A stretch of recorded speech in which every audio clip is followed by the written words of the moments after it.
সঁচাকৈ আপোনাৰ হৃদয় মন অতিকে নিৰ্মল। শিক্ষক হিচাপে আপুনি নিষ্ঠাবান আৰু আদৰ্শবাদী, ব্যক্তি হিচাপে আপুনি মৃদুভাষী আৰু স্পষ্টবাদী। জ্ঞানৰ ভাণ্ডাৰে ছাত্ৰ ছাত্ৰী কৰিলে আলোকিত, জীৱন যাত্ৰাত আগুৱাবলৈ তেওঁলোকক কৰিলে উপকৃত।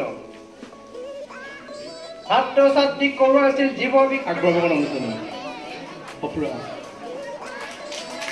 পৰবী সন্দিকৈ আৰু মৃণালী ডেকা।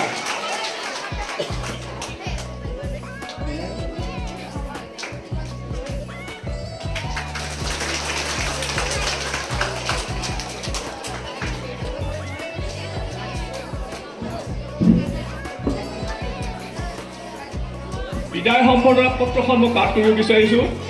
সকলো ছাত্ৰ ছাত্ৰীক আমি মনে মনে এটা ব্যক্তিক পাইছোঁ যিজন বহু প্ৰতিভা সম্পন্ন, অৰ্থাৎ তেখেতৰ যিটো নিয়মানুবৰ্তিতা, যিটো কৰ্মক্ষম, কৰ্মস্পৃহা, সঁচাকৈ সেই তেতিয়াৰ পৰা 1992 চনৰ এপ্ৰিলৰ পৰা আজি পৰ্যন্ত তেখেতক এই অৱস্থাই দেখালোঁ। যিটো সময়ত তেখেতৰ বিদ্যালয়খনৰ যিটো অৱদান আজি আমি আজি ব্যক্ত কৰি শেষ কৰিব নোৱাৰোঁ, উপযুক্ত বক্তাজনে উল্লেখ কৰিলে।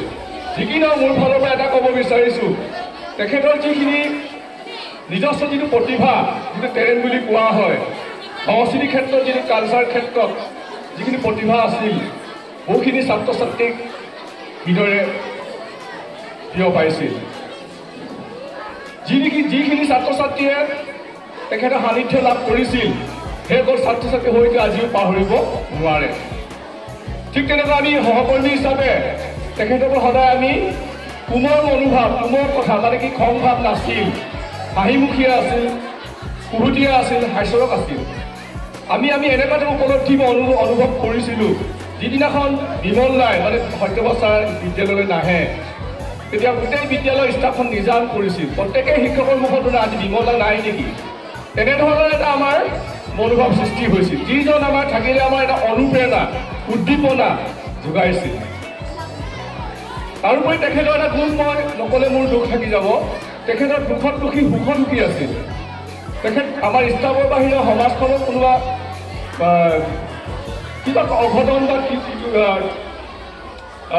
কিবা অঘটন ঘটে বা কিবা বিপৰ্যয় হয়, সেইবিলাকত তেখেতে নিজে শাৰীৰিকভাৱে উপস্থিত হৈ খা খবৰ লৈছিল।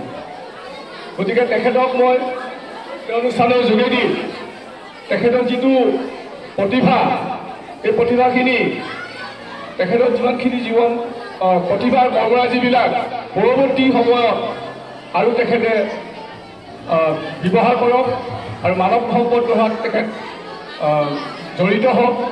যিহেতু আমি ভাল খবৰ পাইছোঁ, জানি সুখী হৈছোঁ, যিহেতু তেখেত অৱসৰ লোৱাৰ পাছতেই চন্তক অঞ্চলত জাতীয় বিদ্যালয়ত তেখেতে স্বইচ্ছাৰে